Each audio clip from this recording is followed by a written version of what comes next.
Jai Bajrangbali दोस्तों, welcome to Rank Holders and today in this video we are going to discuss chapter number 1 of 10th class as per the NTSC pattern, that is number system। यानी कि आज हम इस video में NTSC का chapter number 1 number system of 10th class discuss करेंगे। ठीक है, तो सबसे पहले हमें बेसिक कंसेप्ट पढ़ना होगा क्वेश्चन सोल्व करने से पहले कि एनटीएससी एग्जाम के लिए क्या क्या बेसिक कंसेप्ट्स होते हैं नंबर सिस्टम के।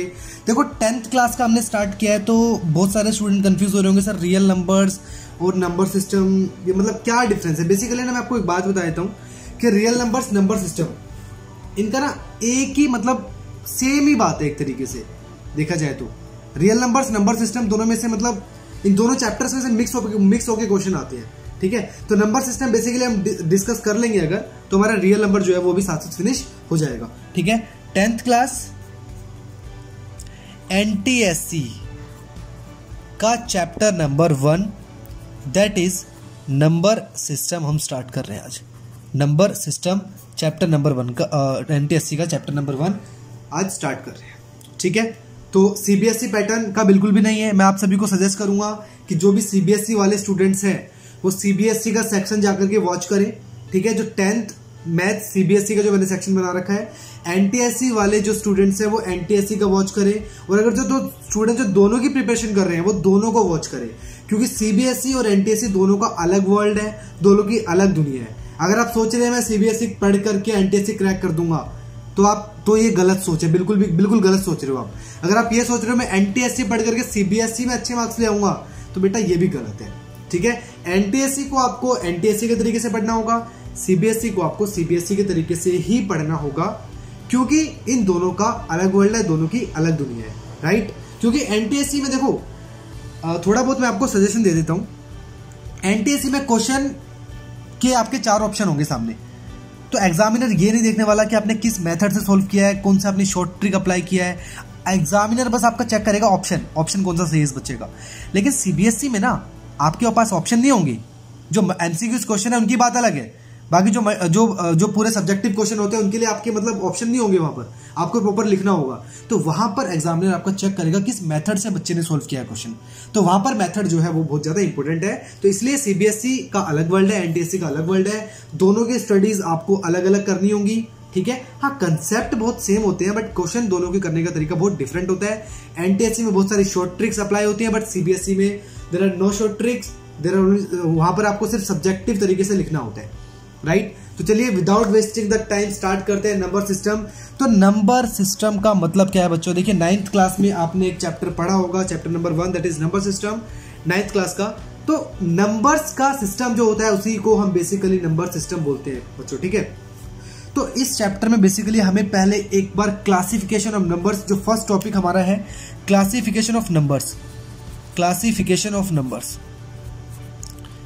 Classification of numbers. ठीक है, यानी कि नंबर्स की क्लासिफिकेशन एक बार हम पढ़ेंगे, क्लासिफिकेशन करेंगे। आफ्टर दैट हम क्वेश्चन को सोल्व करेंगे। पहले कंसेप्ट एक बार हम पढ़ लेते हैं। तो देखिए बेटा, क्लासिफिकेशन ऑफ नंबर्स में सबसे पहले हम डिस्कस करेंगे natural number, whole number, prime number, even number, odd number, composite number and ठीक है, ये सारे जो नंबर्स हैं वो हमें डिस्कस करने हैं आज। तो ज्यादा टाइम हम लगाएंगे नहीं, क्योंकि नेचुरल नंबर आप सभी को पता है, होल नंबर्स आप सभी को पता है।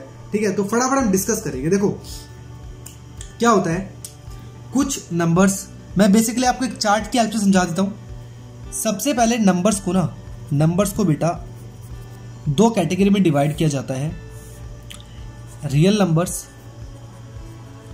और इमेजिनरी नंबर्स। अगर सीबीएसई के तरीके से आप देखो तो सीबीएसई में 10th क्लास में इमेजिनरी नंबर का कोई रोल नहीं है, आप 11th क्लास में स्टडी करते हो। बट एनटीएससी की अगर बात करें ना बेटा, तो इमेजिनरी नंबर्स की थोड़ी बहुत नॉलेज आपको होनी चाहिए। अब देखो रियल नंबर्स क्या होते हैं, इमेजिनरी नंबर्स में बेटा क्या आते हैं ना, इमेजिनरी नंबर्स में आते हैं कॉम्प्लेक्स नंबर्स। ठीक है, कॉम्प्लेक्स नंबर्स जो होते हैं वही हमारे इमेजिनरी नंबर्स में आते हैं, जैसे a प्लस आयोटा b, ठीक है, और a माइनस आयोटा b हम इसको बोल सकते हैं। ये हमारे कॉम्प्लेक्स नंबर होते हैं। ये आयोटा जो होता है ना, आयोटा की जो वैल्यू होती है यानी कि -1 जो होता है वो आयोटा स्क्वायर के इक्वल होता है। ठीक है, यानी कि -1 जो होता है वो बच्चों आयोटा i स्क्वायर के इक्वल होता है। ठीक है। 11th क्लास में बहुत डीपली आप स्टडी करोगे इन चीज़ों को। बस अभी आपको ये देखना है कि जैसे जब आप देखो सीबीएसई में आप 4 चैप्टर डिस्कस करते हो, नेचर ऑफ रूट्स आप पढ़ते हो, तो वहां पर ये बोला जाता है no real roots, no real roots. तो क्वेश्चन के आगे आप सोल्व ही नहीं करते उस क्वेश्चन को। कोई भी क्वाड्रेटिक इक्वेशन अगर आप सोल्व करते हो तो आप पहले डिस्क्रिमिनेंट निकालते हो नेचर ऑफ रूट्स में। अगर डी हमारा नेगेटिव आता है तो आप क्या बोल देते हो बच्चों कि नो रियल रूट्स, और आप वहीं पर क्वेश्चन को स्टॉप कर देते हो। अगर रियल रूट्स वहां पर नहीं होंगे ना तो बेटा इमेजिनरी रूट्स वहां पर होंगे। इन रूट्स की आपको स्टडी 11th क्लास में करनी है, बट अभी आपको याद रखना इमेजिनरी नंबर्स कौन से होते हैं, जिसमें आई होता है। जो कॉम्प्लेक्स नंबर्स होते हैं वही हमारे सारे क्या होते हैं, इमेजिनरी नंबर्स होते हैं बेसिकली। अब रियल नंबर्स क्या होते हैं बेटा, देखो रियल नंबर्स को 2 कैटेगरी में डिवाइड किया है, रैशनल नंबर्स, ठीक है, and irrational numbers. Rational numbers and irrational number. Rational number आप सभी को बेटा पता है, जो P बाय Q की फॉर्म में होते हैं, जहां पर Q is not equal to 0 होता है, वही हमारे बच्चों क्या होते हैं, रियल नंबर्स, रैशनल नंबर्स होते हैं। ठीक है, याद रखना P और Q यहां पर क्या होते हैं, इंटीजर्स होते हैं। अगर वही मैं इरेशनल नंबर की बात करूं बेटा, तो नॉन टर्मिनेटिंग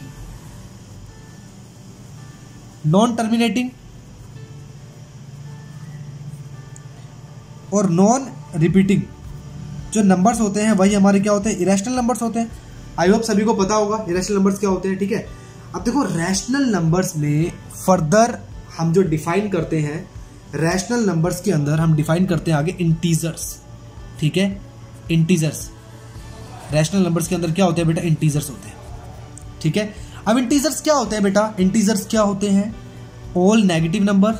ठीक है, इंटीजर्स जो होते हैं वो, इंटीजर्स के अंदर बेसिकली क्या क्या आते हैं, all negative numbers, 0 and all positive numbers, यही आते हैं ना, बेसिकली यही आते हैं इंटीजर्स के अंदर, है ना बेटा, यही आते हैं। अब देखो जो सभी पॉजिटिव नंबर्स होते हैं वो क्या होते हैं, वो सारे होते हैं नेचुरल नंबर। माइंड मैप की हेल्प से समझा रहा हूं आपको, याद रखना बहुत हेल्पफुल होगी आपके लिए। ठीक है, जो बेसिक जो आपका 9th और 10th का कंसेप्ट है वो माइंड मैप के हिसाब से चलोगे तो बहुत बढ़िया रहेगा। ठीक है, अब देखो पॉजिटिव नंबर्स क्या होते हैं, नेचुरल नंबर्स होते हैं। ठीक है, नेचुरल नंबर्स होते हैं। नेचुरल नंबर्स क्या होते हैं बेटा, सारे 1 2 3 4 अप टू इन्फिनिटी, यानी कि all counting numbers are natural numbers.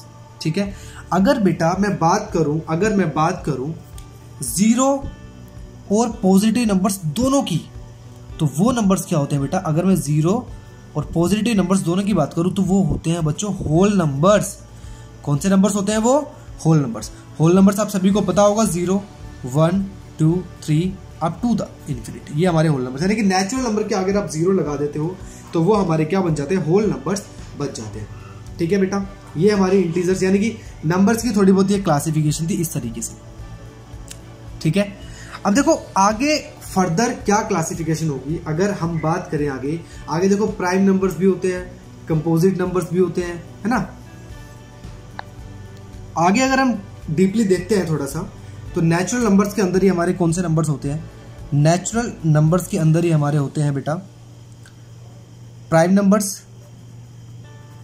ठीक है, अब प्राइम नंबर्स कौन से होते हैं, ऐसे नंबर्स जो सिर्फ अपनी टेबल पे और 1 से डिवाइड होते हैं, यानी कि जिनका कॉमन फैक्टर सिर्फ 1 होता है और नंबर इटसेल्फ होता है। जैसे कि एग्जांपल ले लेते हैं, 2 हो गया, 3 हो गया, 5 हो गया, ठीक है, 7 हो गया, 8 नहीं होगा, 9 नहीं होगा, 10 नहीं होगा, 11 हो गया, एक्सेट्रा। ये हमारे प्राइम नंबर्स होते हैं। उसके बाद बेटा इसी के अंदर आते हैं कंपोजिट नंबर्स। इसी के अंदर हमारे क्या आते हैं, कंपोजिट नंबर्स। अब कंपोजिट नंबर्स क्या होते हैं, वो नंबर्स जो प्राइम नहीं होते वो सारे क्या होते हैं, कंपोजिट नंबर्स होते हैं। ठीक है, वो नंबर्स जो प्राइम नहीं होते वो सारे नंबर्स क्या होते हैं, कंपोजिट नंबर होते हैं। ऑल नंबर्स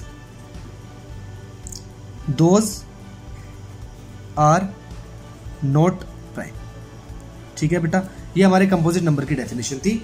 अब नेचुरल नंबर के आगे ही, नेचुरल नंबर के अंदर ही और नंबर्स हमारे आते हैं। प्राइम नंबर हो गया, कंपोजिट नंबर हो गया। ठीक है, इवन, अगर इवन और ऑड की बात की जाए, इवन और ऑड तो आप सभी को पता होगा। ठीक है, नेचुरल नंबर्स के अंदर ही आते हैं। इवन नंबर्स की अगर बात की जाए, यार जो नंबर 2 से डिवाइड हो जाए वो इवन नंबर होते हैं, इतना तो आपको पता ही होगा, आई होप। ठीक है, जो नंबर्स 2 से डिवाइड हो जाते हैं वो इवन नंबर्स होते हैं, और जो नंबर्स 2 से डिवाइड नहीं होते वो हमारे ऑड नंबर्स होते हैं। इसी के अंदर बेटा ट्विन प्राइम नंबर्स भी आते हैं, ट्विन प्राइम नंबर्स, ठीक है। अब ट्विन प्राइम नंबर्स क्या होते हैं बेटा, सोच रहे होंगे बहुत सारे लोग कि ट्विन प्राइम नंबर्स क्या होते हैं।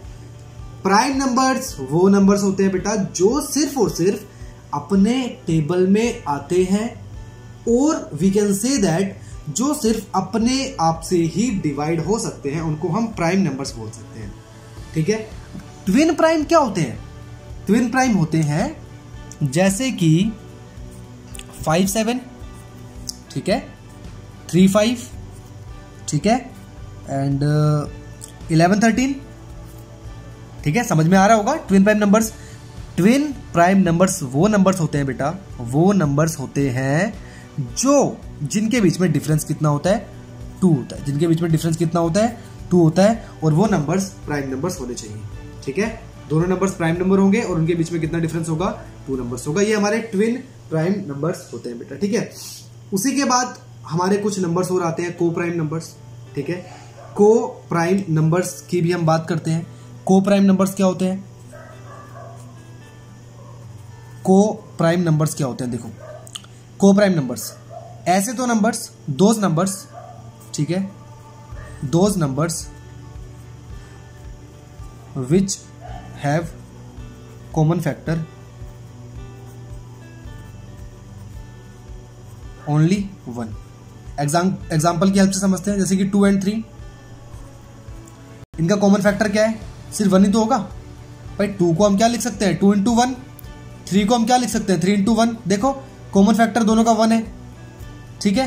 और हम एग्जांपल ले लेते हैं, 5 और 6 ले लो, ठीक है। इन दोनों का कॉमन फैक्टर क्या होगा? इसको हम लिख सकते हैं 5 × 1। इसको हम क्या लिख सकते हैं, 2 × 3 × 1। कॉमन फैक्टर देखो दोनों में क्या है, 1 ही है, ठीक है। तो ऐसे नंबर्स क्या होते हैं, हमारे को प्राइम नंबर होते हैं बेटा, जिनका कॉमन फैक्टर सिर्फ और सिर्फ 1 होता है। एक एग्जांपल और ले लेते हैं, थोड़ा और क्लियर हो जाएगा आपको। अगर मैं लूँ यहाँ पर 7 लेता हूँ एंड 28 लेता हूँ, 7 को हम क्या लिख सकते हैं, 7 × 1। 28 को हम क्या लिख सकते हैं, 2 × 7 × 2 × 1, है ना, ये लिख सकते हैं हम। कॉमन फैक्टर देखो बेटा 1 भी मिल गया और 7 भी मिल गया, देखो, है ना। तो ये नंबर्स को प्राइम नंबर्स नहीं होंगे, क्योंकि कॉमन फैक्टर 1 भी मिल गया और 7 भी मिल गया। हमें सिर्फ कॉमन फैक्टर क्या चाहिए, 1 चाहिए। तो ये हमारे नंबर्स की बेटा क्लासिफिकेशन थी। अब कुछ नंबर्स हमारे आते हैं बच्चों जो थोड़े हटके नंबर होते हैं, जो अलग नंबर होते हैं, जो नए नंबर्स होते हैं। वो आप सभी के लिए थोड़े न्यू नंबर्स हैं, जो भी बच्चे आज फर्स्ट टाइम देख रहे हैं। फिर आते हैं हमारे साइक्लिक नंबर्स, ठीक है। ये तो हमारी बचपन वाली क्लासिफिकेशन थी जो अभी हमने डिस्कस की थी। उसके अब आते हैं हमारे साइक्लिक नंबर्स, ठीक है। साइक्लिक नंबर्स क्या होते हैं बेटा, ठीक है। साइक्लिक नंबर्स क्या होते हैं, ध्यान से देखना। साइक्लिक नंबर्स ये बिल्कुल अलग से मैं डिफाइन कर रहा हूं आपको। साइक्लिक नंबर्स क्या होते हैं, एग्जाम्पल की हेल्प से समझाता हूं। जैसे ये एक मेरे पास साइक्लिक नंबर है, ठीक है। अब कैसे पता मुझे साइक्लिक नंबर है?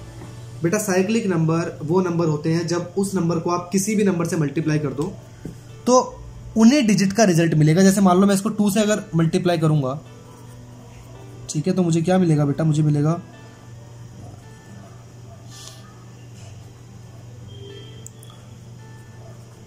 मुझे ये मिलेगा 285714, ठीक है। देखो इसकी 2 डिजिट्स पीछे चली गई, रिजल्ट हमें वही मिला, इन्हीं डिजिट्स का रिजल्ट मिला है। अगर आप इसको 3 से मल्टीप्लाई करोगे बच्चों, अगर आप इसको 3 से मल्टीप्लाई करोगे तो आपको क्या मिलेगा, 3 से मल्टीप्लाई करके देख लो,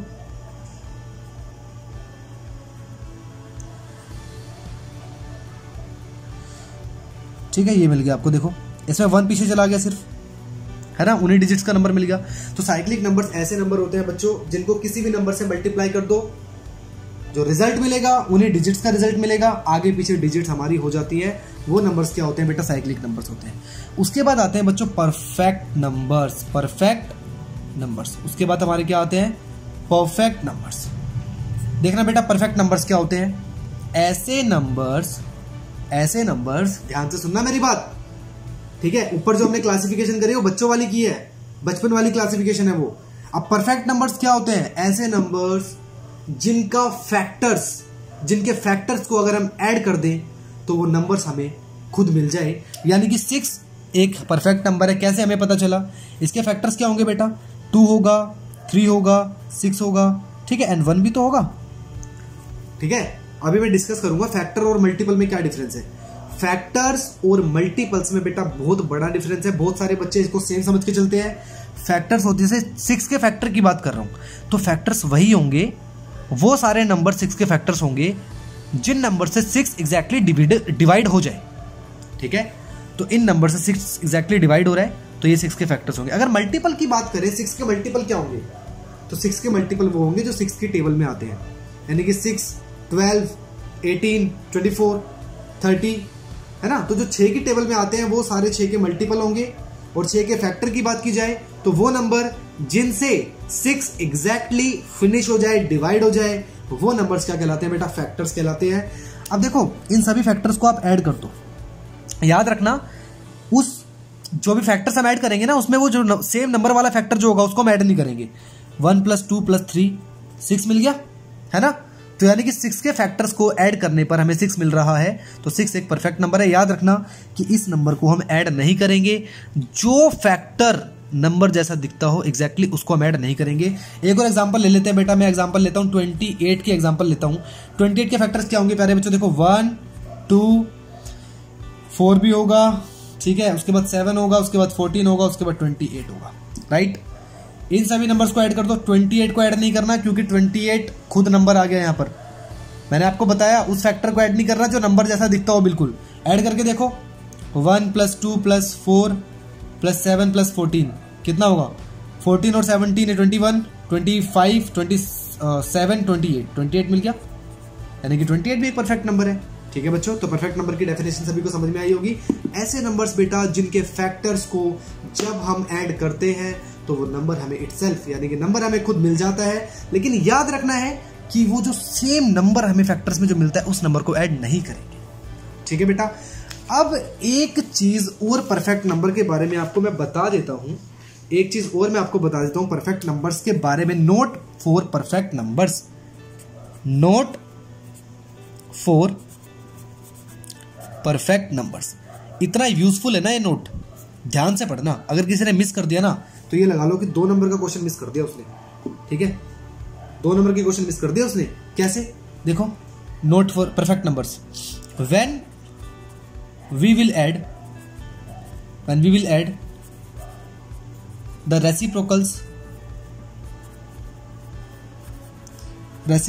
ऑफ द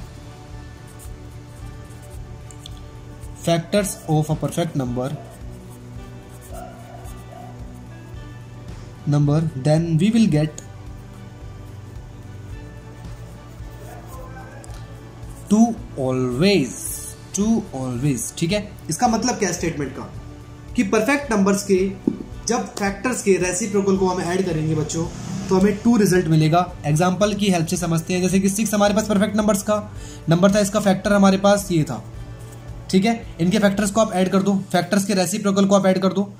रेसिप्रोकल का मतलब यही होता है बेटा, फैक्टर्स के रेसिप्रोकल को अगर आप ऐड कर दोगे तो इनका एलसीएम कितना आएगा प्यारे बच्चों? 6 इनका एलसीएम आएगा।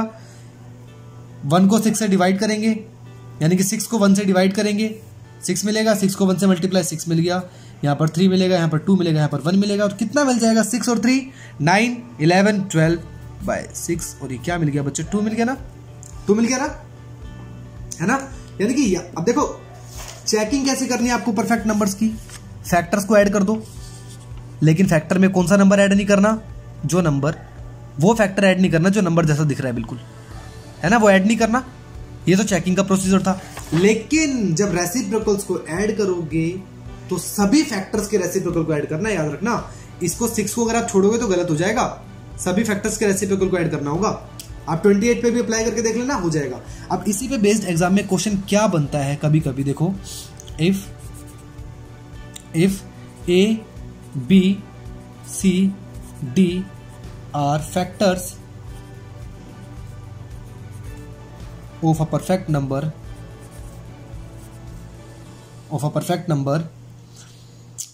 E, then 1/A plus 1/B plus 1/C plus 1/D, ठीक है। ये E मत लिखो परफेक्ट नंबर, ठीक है, E मत लिखो। तो इसका आंसर क्या होगा बेटा? इसका आंसर क्या होगा? एग्जाम में क्वेश्चन आ जाएगा, चक्कर आ जाएंगे क्वेश्चन देख करके कि क्या क्वेश्चन आ गया, ठीक है। लेकिन अगर आपका कंसेप्ट क्लियर होगा तो तुरंत ऑप्शन में क्या दिखेगा आपको? 2 दिखेगा और वही हमारा आंसर होगा, क्योंकि हमें पढ़ा है ना अभी हमने ऊपर कि जब फैक्ट मतलब परफेक्ट नंबर्स के रेसिप्रोकल्स को ऐड करते हैं तो हमें हमेशा क्या मिलता है? 2 मिलता है। ये नंबर्स की क्लासिफिकेशन थी बेटा, ठीक है। एक टॉपिक हमारा नंबर सिस्टम का फिनिश हो चुका है, एक टॉपिक हमारा फिनिश हो चुका है। सेकंड हमारा टॉपिक आता है बच्चों बोर्ड मास। सेकंड हमारा टॉपिक आता है बोर्ड मास। बोर्ड मास, ठीक है। मैं बोर्ड मास नहीं बोलूंगा, मैं यहां पर वी बोर्ड मास बोलूंगा। मैं यहां पर क्या बोलूंगा? वी बोर्ड मास, क्योंकि बोर्ड मास आप पढ़ते हो 6th 7th 8th क्लास में। हमें अब क्या पढ़ना है? वी बोर्ड मास पढ़ना है। वी बोर्ड मास का मतलब है, वी का मतलब क्या है? वेरिएंकुलर बार, ठीक है। वी का मतलब क्या होता है? बार होता है बेसिकली, वेरिएंकुलर बार। और यहाँ बी क्या होता है? Bracket of division, multiplication, addition, subtraction, ठीक है। कोई एग्जांपल लेते हैं बेटा, एक एग्जांपल की हेल्प से हम एक क्वेश्चन को सोल्व करके देखते हैं, ठीक है। जैसे मेरे पास एक क्वेश्चन है, ठीक है, 2 प्लस, ठीक है, 3 इंटू 2 माइनस 1, ठीक है, प्लस 1 माइनस 2 बार। ये बच्चों मेरे पास क्वेश्चन है, ठीक है, मेरे पास क्वेश्चन है। अब according to the BODMAS rule आप कैसे सोल्व करोगे? सबसे पहले आपको सोल्व करना है बेटा, बार वाली चीज आपको सोल्व करनी है। सबसे पहले बार वाली चीज आपको सोल्व करनी है सबसे पहले, ठीक है। बार वाली चीज 2 प्लस क्या हो जाएगा? 3 इंटू 2 माइनस 1। यहां पर क्या मिलेगा बेटा आपको? यहां पर मिलेगा -1, ठीक है, -1 मिलेगा आपको एज इट इज ब्रैकेट। बार वाली चीज सोल्व करनी है। उसके बाद तो सिंपल आपका बोर्ड मास स्टार्ट हो जाता है, यानी कि bracket of division, multiplication, addition, subtraction start हो जाता है। तो आप किस तरीके से सोल्व करोगे बेटा? देखो, ब्रैकेट ऑफ, सबसे पहले आप इसको सोल्व कर दो, ठीक है। यहाँ पर क्या हो जाएगा? 2 माइनस 1 1 हो जाएगा, ठीक है। यहाँ पर -1 हो जाएगा, ये ब्रैकेट ओपन करोगे आप। अब क्या मिलेगा आपको फाइनली? 2 प्लस, देखो अब यहाँ पर क्या करना होगा आपको? सबसे पहले ये तो ब्रैकेट आपने सोल्व कर दिया ना। अब यहाँ पर आपको क्या करना होगा? मल्टीप्लिकेशन, पहले मल्टीप्लाई करोगे। 3 इंटू 1 3 -1, ठीक है। अब क्या मिलेगा? अब ब्रैकेट आपको सोल्व करना होगा। 3 माइनस 1 2, 2 प्लस 2 कितना हो जाएगा बच्चों? 4। इस क्वेश्चन का आंसर आ जाएगा। यानी कि वी ज्यादा क्वेश्चन नहीं करेंगे हम, ठीक है। ज्यादा क्वेश्चन ना करने का रीजन यही है क्योंकि बच्चों वाला क्वेश्चन है यार। क्योंकि आपको बस ये याद रखना है कि बार वाली चीज हमें पहले सोल्व करनी है। अभी तक आपने ये पढ़ा था कि भाई पहले हम ब्रैकेट सोल्व करेंगे, उसके बाद डिवीजन, मल्टीप्लिकेशन, एडिशन, सब्ट्रैक्शन, ये वाला प्रॉपर्टी हम अप्लाई करेंगे। बट अब हमें क्या याद रखना है कि बार वाली चीज हम पहले सोल्व करेंगे, उसके बाद ये वाली चीज हम सोल्व करेंगे, ठीक है। उसके बाद हम ये वाली चीज सोल्व करेंगे। तो ये आपका वी बोर्ड मास वाला जो कंसेप्ट है वो फिनिश हो गया बेटा, ठीक है। अब और हम देखते हैं और क्या क्या हमारा कंसेप्ट है इस चैप्टर में।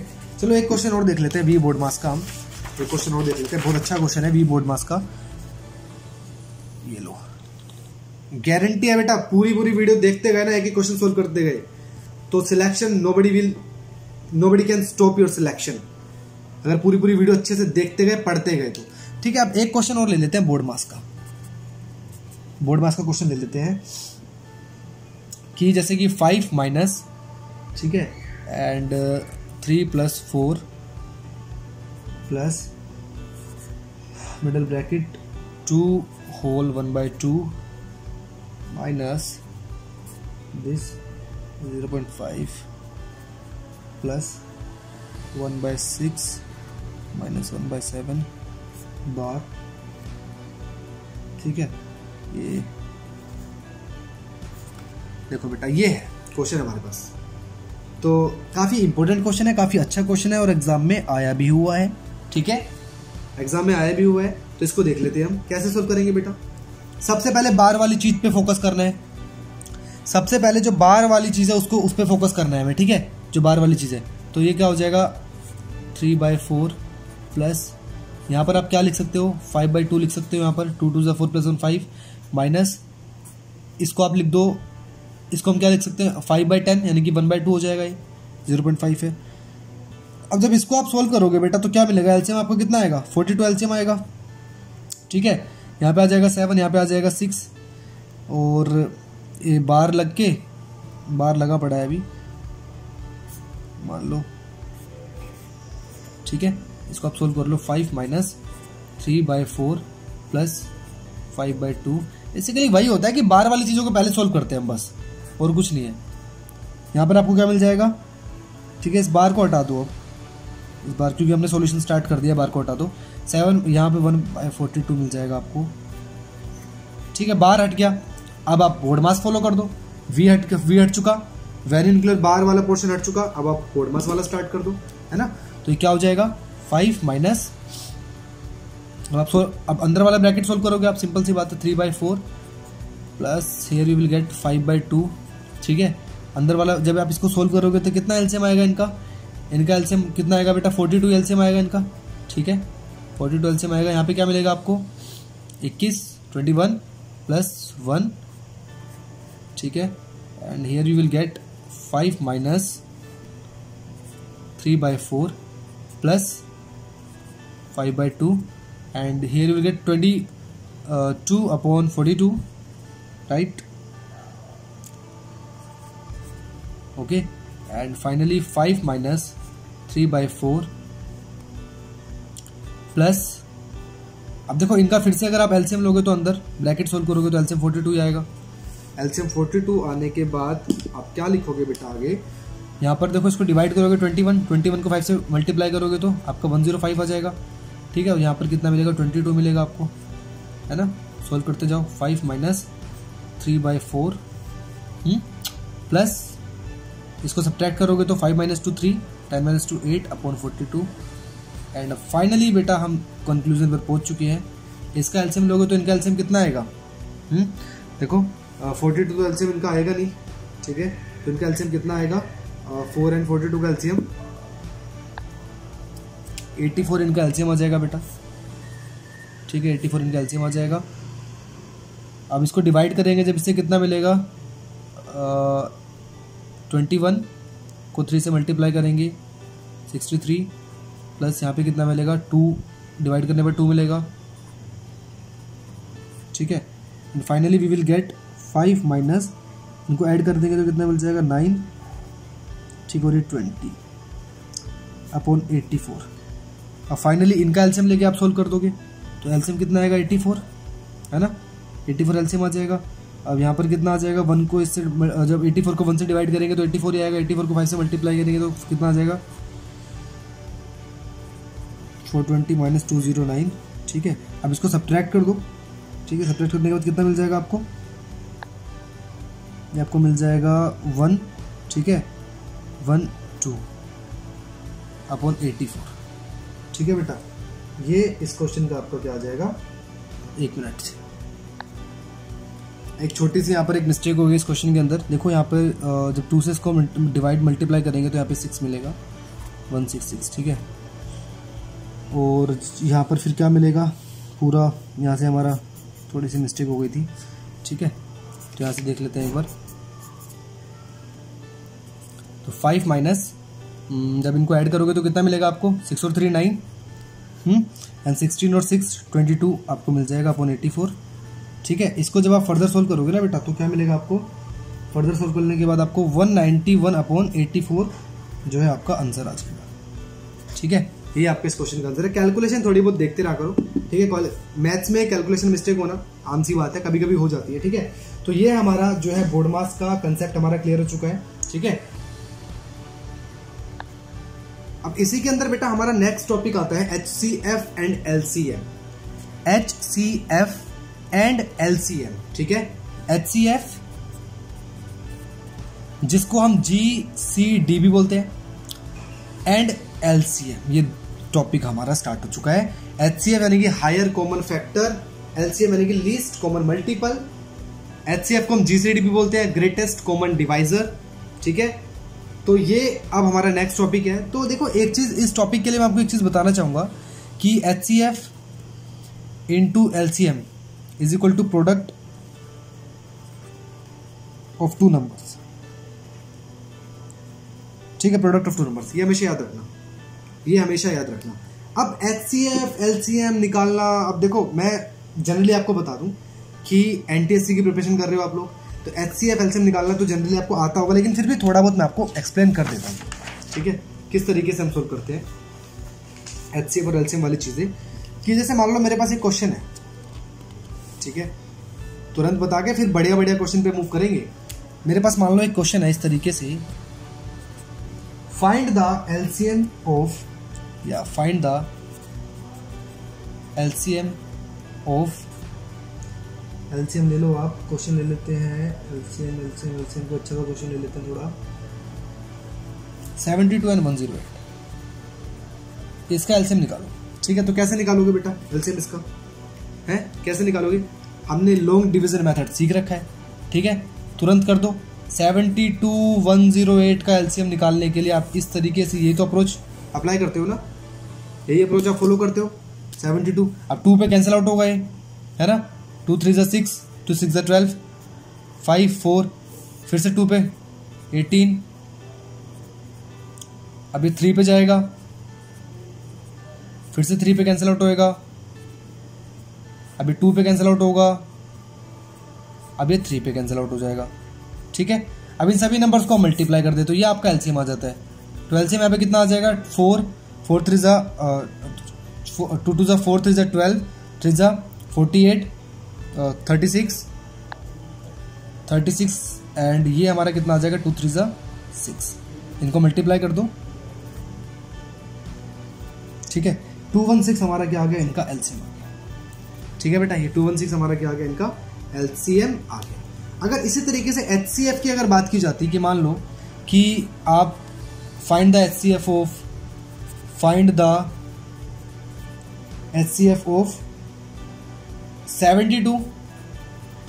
एंड 108 HCF निकालना होता। तो देखो बेटा, आपने एक यूक्लिड डिवीजन लेमा पढ़ी है, 10th क्लास में पढ़ रहे हो आप रियल नंबर्स में, ठीक है। यूक्लिड डिवीजन लेमा की हेल्प से भी आप निकाल सकते हो इनका HCF, ठीक है। यूक्लिड डिवीजन लेमा की हेल्प से आप कैसे निकालोगे, यूक्लिड डिवीजन लेमा की हेल्प से अगर आपको निकालना सीखना है तो आप CBSE वाले सेक्शन में जाइए, प्लेलिस्ट में 10th मैथ CBSE, और वहां पर जाकर के आप जो है यूक्लिड डिवीजन लेमा से HCF निकालना सीख सकते हैं, ठीक है। यूक्लिड डिवीजन एल्गोरिथम बेसिकली हम उसको बोलते हैं। यहां पर मैं आपको सिखाऊंगा 72 का, देखो 72 की प्राइम फैक्टराइजेशन करो, क्या होगी,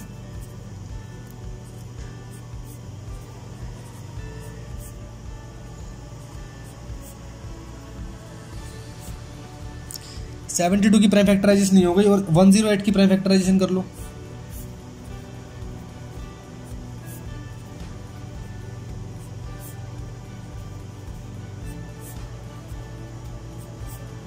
ये हमने प्राइम फैक्टराइजेशन कर ली। 72 की फैक्टराइजेशन हो गई बेटा 2 into 2 into 3, 2 into 3 into 3 into, ठीक है। 108 की प्राइम फैक्टराइजेशन हो गई बेटा 2 into 2 into 3 into 3 into 3 into 1, ठीक है। HCF निकालना, HCF बेटा HCF निकालने के लिए आप पहले प्राइम फैक्टराइजेशन निकालोगे, उसके बाद कॉमन नंबर्स देखोगे, ठीक है, कौन कौन से नंबर्स कॉमन है दोनों में। देखो ये दोनों कॉमन है, ये दोनों कॉमन है, ये दोनों कॉमन है, ये दोनों कॉमन है, और ये दोनों कॉमन है। इन सभी को आपस में मल्टीप्लाई कर दो, यही हमारा क्या होगा बच्चों, HCF होगा, ठीक है। तो HCF क्या हो जाएगा, 2 इंटू 2 इंटू 3 इंटू 3 इंटू 1, ठीक है। 4 3 ज़ा 12, 3 ज़ा 36, हमारा क्या हो जाएगा, इनका HCF निकल जाएगा, ठीक है बेटा। इस तरीके से हम HCF निकाल सकते हैं। अब बात आती है कि क्या NTSC एग्जाम में ऐसे क्वेश्चन आएंगे HCF LCM के? जी नहीं। अगर आप सोच रहे हैं कि ऐसे क्वेश्चन आएंगे तो आप बिल्कुल गलत है। क्वेश्चन किस तरीके से आएंगे वो मैं आपको समझा देता हूं। देखिए, सबसे पहले हम बात करते हैं ग्रेटेस्ट नंबर निकालने वाले क्वेश्चंस की, ठीक है। सबसे पहले हम बात करते हैं ग्रेटेस्ट नंबर, कैसे कैसे क्वेश्चन आएंगे देख लेते हैं। जैसे कि ये मेरे पास क्वेश्चन है, find the greatest number that will exactly divide 65, 52 and 78, ठीक है। Find the greatest number that will exactly divide 65, 52 and 78। अब इसका सॉल्यूशन मैं नहीं करूंगा, आप खुद करोगे। ऐसा नंबर निकालना है आपको, ऐसा ग्रेटेस्ट नंबर जो कि इसको भी डिवाइड करे, इसको भी डिवाइड करे और इसको भी डिवाइड करे। तो बेटा बेसिकली आपको इन तीनों नंबर्स का क्या निकालना है, HCF निकालना है आपको बेसिकली इन तीनों नंबर्स का, ठीक है। और इनका HCF जो आएगा ना, इनका जो HCF आएगा वो कितना आएगा, इनका HCF बेटा आएगा 13, ठीक है। इनका HCF कितना आएगा, 13 आएगा, निकाल लेना। HCF निकालना है, इसकी प्राइम फैक्टराइजेशन कर लेना, ठीक है। कितनी आएगी, 13 इंटू 5, इसकी करोगे तो 13 इंटू 4 है ना, 13 इंटू 2 इंटू 2, इसकी करोगे तो 13 इंटू 7। तो 13 ही एक ऐसा नंबर है जो तीनों में कॉमन है, और एक 1 है तीनों में कॉमन। तो 13 इंटू 1 13 इनका क्या आ जाएगा, HCF आ जाएगा। तो ये भी काफी अच्छा क्वेश्चन था, काफी इजी क्वेश्चन भी था। तो ये क्वेश्चन एग्जाम में आ सकता है, ठीक है। इसकी मान शर्तों में आ सकता है एग्जाम में क्वेश्चन, ठीक है। स्टेज 1 में तो आ ही सकता है। आगे बात करते हैं और क्वेश्चन की। Find the greatest number that will divide 65, 81 and 145। यहाँ पे क्वेश्चन लिख लेते हैं हम, यहाँ पे क्वेश्चन लिख लेते हैं। प्रीवियस ईयर का क्वेश्चन है, काफी अच्छा क्वेश्चन है, ठीक है। देखिए, फाइंड द ग्रेटेस्ट नंबर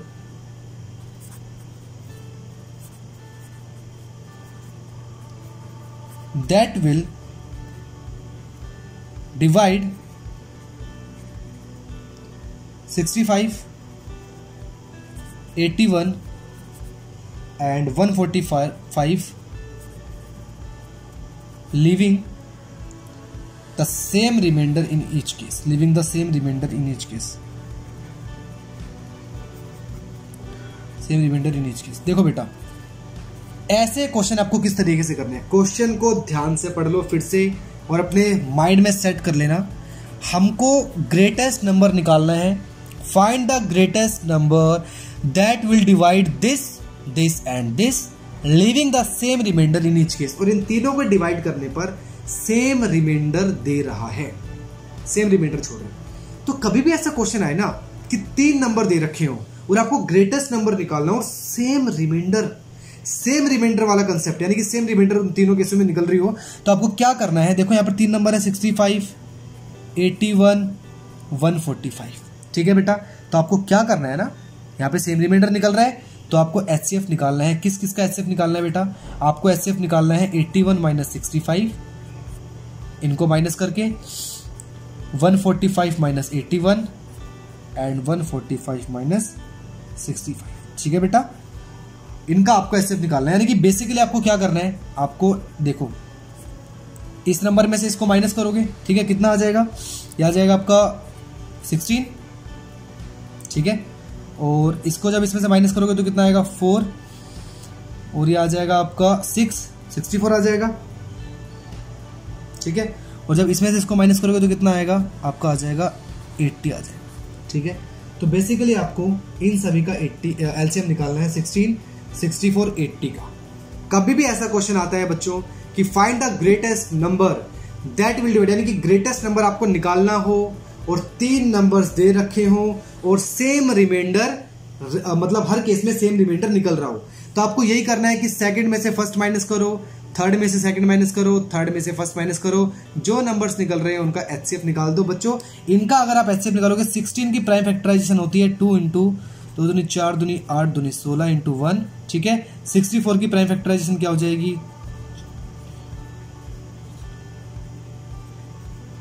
ये हो जाएगी। 80 की प्राइम फैक्टराइजेशन क्या हो जाएगी बेटा, 80 की होती है 16, 16 5 जा 80 है ना। तो 16 को हम क्या लिख सकते हैं, 2 इंटू 2 इंटू 2 इंटू 2, 16 5 जा 80। इनका HCF निकालना है आपको, तीनों का HCF। तो तीनों में जो कॉमन है, ये 2 कॉमन है तीनों में, ये वाला 2 कॉमन है तीनों में, ये वाला 2 तीनों में कॉमन है, ये वाला 2 तीनों में कॉमन है, ठीक है। और क्या कॉमन है, और ये 1 कॉमन है, और ये 1 कॉमन है। तो HCF कितना निकल जाएगा बच्चों, HCF निकल जाएगा 2 इंटू 2 इंटू 2 इंटू 2 इंटू 1, यानी कि 2 2 जा 4, 2 जा 8, 2 जा 16।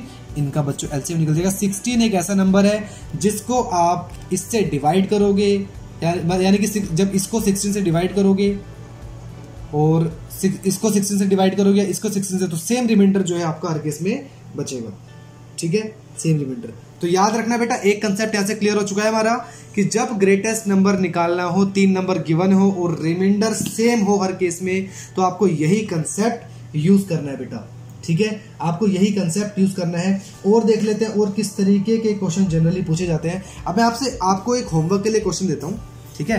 होमवर्क क्वेश्चन दे रहा हूं मैं आपको, होमवर्क क्वेश्चन दे रहा हूं मैं आपको। Find the greatest number that will divide 14, 49, 64, leaving the same remainder in each case, ठीक है बच्चों, ये आपका होमवर्क का क्वेश्चन है। ठीक है, एक क्वेश्चन और दे देता हूं, find the greatest number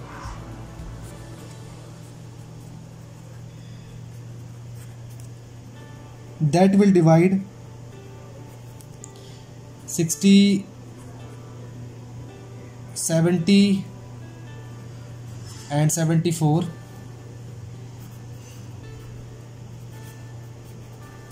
leaving the same remainder in each case। ठीक है बच्चों, ये हो गया। ठीक है बेटा, तो आज के लिए इतना ही काफी है। ठीक है, नेक्स्ट वीडियो में मिलते हैं। आज हमने ग्रेटेस्ट नंबर निकालना सीखा है, नेक्स्ट वीडियो में हम लीस्ट नंबर निकालना सीखेंगे। कनेक्ट रहिए और पढ़ते रहिए चीजों को साथ साथ। जो भी डाउट होता है इंस्टाग्राम, फेसबुक पे कनेक्ट रहिए और अपने डाउट आप पूछ सकते हैं। और क्या क्या इंप्रूवमेंट आप लोग चाहते हैं कमेंट सेक्शन में कमेंट करके आप बता सकते हैं। किस तरीके का कंटेंट आपको चाहिए, क्या क्या इंप्रूवमेंट आपको चाहिए, आप बताते रहिए और कनेक्ट रहिए। ठीक है, वही सेम स्ट्रेटेजी मैं आपके साथ अप्लाई करूंगा जो मैंने अपने पढ़ाई के टाइम पे अप्लाई की थी। ठीक है, अगर मेरे सीबीएसई में 10th क्लास में 100 आ सकते हैं तो आप सभी के भी आ सकते हैं। ठीक है ना, आप सभी के भी आ सकते हैं। तो वही स्ट्रेटेजी आपको अप्लाई करनी है जो मैंने अप्लाई की थी। तो ठीक है बच्चों, मिलते हैं नेक्स्ट वीडियो में। Till then take care, happy learning and keep smiling all of you.